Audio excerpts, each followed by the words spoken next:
अरुणाचल प्रदेश पर चाइना ने फिर से क्लेम कर दिया है और अपने अनुसार वहाँ के 27 जगहों के नामों को बदल दिया है। चाइना अरुणाचल प्रदेश को अपना हिस्सा मानता है और उसके नाम चेंज करना अपने अधिकारों के अंदर मानता है। इसके पहले भी चाइना ये 2017, 21, 23 और 24 में कर चुका है। अभी कुछ दिनों पहले की ही बात है कि चाइनीज ऑफिशियल्स बांग्लादेश गए थे और वहाँ के लाल मुनीर हाट एयरबेस को मॉडर्नाइज करने की बात कर रहे थे। और इंटरेस्टिंग बात यह है कि ये एयरबेस इंडिया के चिकन नेक के बहुत नजदीक है। तो क्या चाइना ये सब अरुणाचल प्रदेश के लिए कर रहा है? क्या चाइना इंडिया के मेन लैंड को नॉर्थ ईस्ट से काटना चाहता है? क्या पाकिस्तान के बाद अब इंडिया के नॉर्थ ईस्ट रीजन में एक बड़ी वॉर हो सकती है? और क्या आप ये जानते हैं कि चाइना अरुणाचल प्रदेश को क्यों क्लेम करता है? और ये क्लेम कोई आज का नहीं बल्कि 100 साल से भी ज्यादा पुराना है। कई लोग हैं जो चाइना और अरुणाचल प्रदेश के बीच के कॉन्फ्लिक्ट को नहीं जानते हैं और उसे एक नॉर्थ ईस्ट स्टेट समझ के इग्नोर कर देते हैं। पर साथियों, आज की इस वीडियो के बाद आपको north east India, Arunachal Pradesh और चाइना के बीच के सारे कॉन्फ्लिक्ट के बारे में सब कुछ पता चल जाएगा। और ये वीडियो इसलिए भी इतनी इंपॉर्टेंट है क्योंकि अभी कुछ दिनों पहले आपने देखा होगा कि चाइना पाकिस्तान को लेकर कितना प्रोपेगेंडा फैला रहा था। और अभी अगर चीजें एस्केलेट होती हैं तो चाइना अरुणाचल प्रदेश को लेकर भी ऐसे ही प्रोपेगेंडा फैला सकता है। लेकिन अगर आप इस वीडियो को देख लेते हैं तो आप कभी भी चाइना के प्रोपेगेंडा में नहीं फंसेंगे। तो चलिए इस वीडियो को शुरू करते हैं।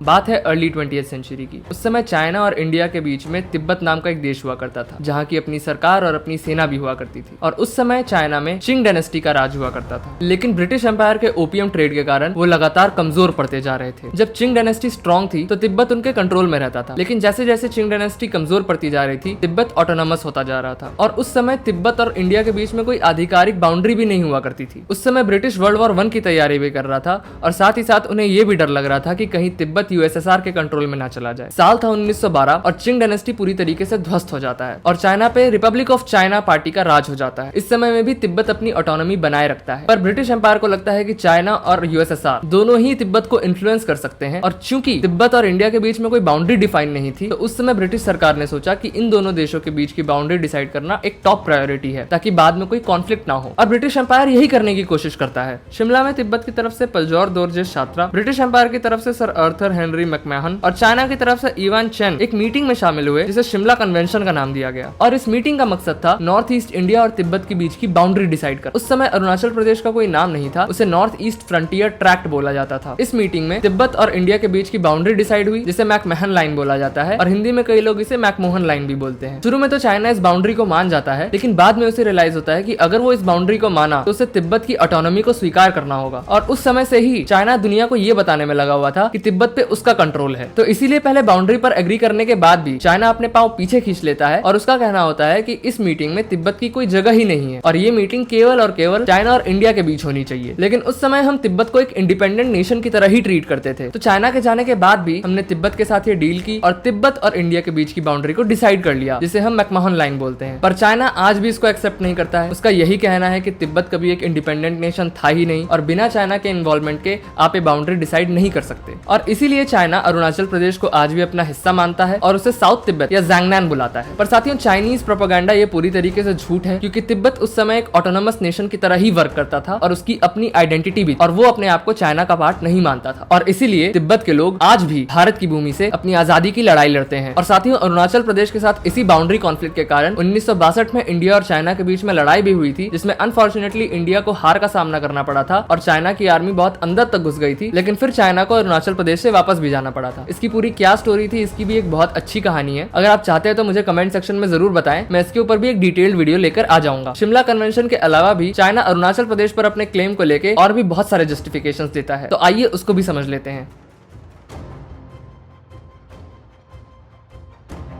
चाइना ये बोलता है कि अरुणाचल प्रदेश का जो तवांग रीजन है और उसके आसपास का जो इलाका है उसका तिब्बत से काफी पुराने कल्चरल टाइज रहे हैं। जो छठे दलाई लामा है वो तवांग रीजन में ही जन्म लिए थे और हिस्टोरिकल टाइज ये दिखाते हैं कि 1951 तक तवांग रीजन से लहासा, जो कि तिब्बत की कैपिटल थी, वहां तक ट्रिब्यूट्स जाते थे और लहासा की सरकार के साथ यहाँ की सरकार एक एडमिनिस्ट्रेटिव लिंक्स भी रखती थी। तो चाइना ये कहता है कि क्योंकि तिब्बत हमारा है तो तिब्बत के आसपास जो भी रीजन है जो तिब्बत से कनेक्टेड थे वो ऑटोमेटिक हमारा हो गया। आज दलाई लामा इंडिया में रहते हैं और ये भी अटकलें हैं कि जो अगला दलाई लामा चूज होगा वो तवांग रीजन से ही निकलेगा। अगर नेक्स्ट दलाई लामा तवांग से चुना गया तो चाइना का तिब्बत पर जो रिलीजियस सक्सेशन का कंट्रोल है वो तुरंत हिल जाएगा। और अपनी इस रीनेमिंग स्ट्रेटेजी से चाइना तिब्बत पर अपना कंट्रोल और ज्यादा दिखाता है और तिब्बतन रिलीजियस अफेयर्स में इंडिया की जो भी भूमिका है उसे डीलेजिटिमाइज करने की कोशिश करता है। इसीलिए चाइना अरुणाचल प्रदेश के जगहों का नाम चेंज करके अपना क्लेम स्थापित करता है और इंडिया का जो तिब्बत कार्ड है उसको काउंटर बैलेंस करता है। और साथ ही साथ वो पूरी दुनिया में ये सिग्नल भेजता है कि तिब्बत के जो रिलीजियस सक्सेशन का कंट्रोल है वो पूरी तरीके से चाइना के पास है। लेकिन इंडिया को इससे कोई फर्क नहीं पड़ता। पिछले साल जब चाइना ने अरुणाचल प्रदेश की जगहों के नाम चेंज करने की कोशिश की थी तो हमने भी तिब्बत के 30 जगहों के नाम चेंज कर दिए थे। हम आगे ये भी समझेंगे कि ये नाम चेंज करने से कोई फायदा होता भी है या नहीं, कोई इंपैक्ट पड़ता भी है या नहीं। लेकिन अभी हम लोग चाइना के और जस्टिफिकेशन सुन लेते हैं। देखो, चाइना में डेमोक्रेसी नहीं है, काइंड ऑफ एक डिक्टेटरशिप ही है। और जब भी कोई डिक्टेटर अपने देश पे शासन करने की कोशिश करता है तो उसे एक ही चीज चाहिए होता है और वो है जनता का सपोर्ट। और जैसा कि हम सभी जानते हैं कि कम्युनिज्म की आइडियोलॉजी अब चाइना में धीरे धीरे फीकी पड़ रही है। वहां पर घोस्ट सिटीज की कहानी आपने सुन ही रखी होगी कि पूरे की पूरी सिटीज हैं जहाँ पे बड़ी बड़ी बिल्डिंगें बनी हुई हैं लेकिन वहाँ पे कोई रहता नहीं है। और वहाँ की जो तीसरी सबसे बड़ी इंफ्रास्ट्रक्चर कंपनी है उसके कोलैप्स की भी कहानी आपने सुन ली होगी।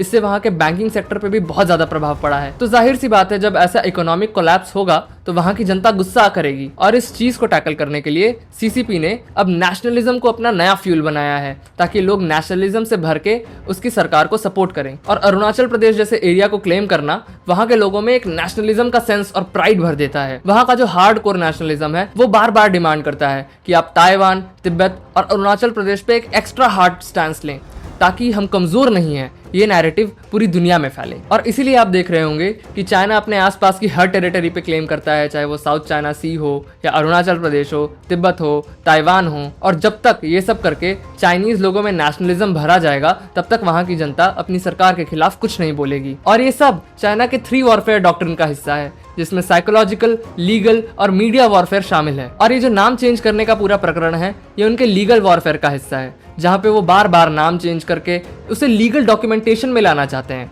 ताकि धीरे धीरे समय के साथ पूरी दुनिया इसे एक्सेप्ट करने लगे। ये जो अलग अलग मैप्स जारी करते हैं इससे ये होता है कि एक सूडो लीगल डॉक्यूमेंट तैयार हो जाता है जिससे चाइना पूरी दुनिया को दिखा सकता है कि भाई अरुणाचल प्रदेश को तो हम बहुत पहले से एडमिनिस्ट्रेट कर रहे थे, बस तुम नोटिस नहीं कर पा रहे थे। और इसी के साथ ये फ्यूचर में इंटरनेशनल फोरम्स में भी कह सकते हैं कि भाई देखो हमारे पास तो पुराना रिकॉर्ड है। और इसी के साथ इससे इंटरनेशनल ऑब्जर्वर्स को भी कंफ्यूज करने की साजिश की जाती है ताकि इंटरनेशनल ऑब्जर्वर्स को लगे कि अरुणाचल प्रदेश का जो स्टेटस है वो क्लियर नहीं है बल्कि एक ग्रे एरिया में है। और डिप्लोमेसी के लेवल पे भी इससे इंडिया को इंटिमिडेट करने की कोशिश की जाती है कि भाई कार्ड्स हमारे पास है और हम अपनी चाल चल रहे हैं, तुम अपनी चाल नहीं चल सकते। अब इंडिया इन सब चीजों से कैसे डील करता है आइए वो समझते हैं। भारत का पक्ष अरुणाचल प्रदेश को लेकर बिल्कुल ही क्लियर और स्ट्रांग है। अरुणाचल प्रदेश 1987 से ही एक फुल फ्लेजिंग स्टेट है जिसके पास अपनी लेजिस्लेटिव पावर भी है। अरुणाचल प्रदेश को स्टेटहुड कैसे मिला ये भी एक बहुत ही इंटरेस्टिंग कहानी है। अगर आप इस वीडियो पे 1000 कमेंट कर देते हैं तो मैं अरुणाचल प्रदेश को स्टेटहुड मिलने वाली वीडियो भी जल्दी ही लेकर आऊंगा। चाइना जो बार बार अरुणाचल प्रदेश के जगहों के नाम बदलने की कोशिश करता रहता है उसे इंडिया ने पूरी तरीके से रिजेक्ट किया है और बेसलेस बताया है। मिनिस्ट्री ऑफ एक्सटर्नल अफेयर्स ने कहा है कि ये इन्वेंटेड नेम्स ग्राउंड रियलिटी को चेंज नहीं कर सकते हैं। इंडिया ने 1914 में बने मैकमोहन लाइन को ही इंटरनेशनली एक्सेप्टेड बॉर्डर माना है और इस पे अभी भी टस से मस नहीं हुआ है। इंडिया अभी अरुणाचल प्रदेश के बॉर्डर एरिया के इंफ्रास्ट्रक्चर पे बहुत ज्यादा इन्वेस्टमेंट कर रहा है, जैसे सेला टनल का कंस्ट्रक्शन हो गया, कई सारे रोड नेटवर्क वहां पे बढ़ाए गए हैं, एयर स्ट्रिप्स बनाए गए हैं, हाइड्रो पावर प्रोजेक्ट्स वहां पे बनाए गए हैं। ये सारे प्रोजेक्ट्स वहां के एरिया में सिविलियन प्रेजेंस को मजबूत करती हैं और एक स्ट्रेटेजिक डिटेरेंस बनाती हैं। और चाइना जैसे पूरी दुनिया में ये बताने की कोशिश करता है कि अरुणाचल प्रदेश एक डिस्प्यूटेड टेरिटरी है, वहीं इंडिया का ये स्ट्रॉन्ग स्टैंस रहा है कि अरुणाचल प्रदेश में कोई डिस्प्यूट नहीं बचा। और इंडिया के स्ट्रेटेजिक पार्टनर्स जैसे यूएस, ऑस्ट्रेलिया और फ्रांस ने मैकमोहन लाइन को एक इंटरनेशनल बाउंड्री की तरह रिकॉग्नाइज भी किया है। मिलिट्री साइड में भी भारत ने वहां पे माउंटेन स्ट्राइक कॉर्प्स, ब्रह्मोस जैसे मिसाइल्स और हमारे फाइटर जेट्स को वहां पे एम्प्लॉय किया है। और चलिए अब हम ये भी समझते हैं कि जो नाम चेंज करने का ड्रामा है इससे विश्व पटल पे कोई फर्क पड़ता भी है या नहीं पड़ता है। अगर आपको इस तरह किसी भी जगह का नाम बदलना है तो आप ऐसे ही नहीं बदल सकते। हम लोग ये नहीं कर सकते कि आज हम बीजिंग का नाम बीजापुर कर दें और पूरी दुनिया उसको रिकॉग्नाइज कर ले। अगर किसी भी कंट्री को ऐसा कुछ करना होता है तो उसे सबसे पहले UN global geographic information management को एडवांस में इन्फॉर्म करना पड़ता है। फिर यूएन की टीम वहां जाती है और सर्वे करती है, वहां के लोकल लोगों से बातचीत करती है और जब यूएन की टीम पूरी तरीके से सेटिस्फाइड हो जाती है तभी उस जगह का नाम ऐसे इंटरनेशनली चेंज हो सकता है और दूसरे कंट्री का क्लेम वहां पे आ सकता है। और यहाँ पर लोकल सेंटिमेंट्स बहुत मायने रखती हैं। और यहाँ पे मैं अपने व्यूअर्स से भी कहना चाहूँगा कि अरुणाचल प्रदेश के जो लोग हैं वो पूरे भारत के सबसे ज़्यादा पैट्रियोटिक लोगों में से एक है।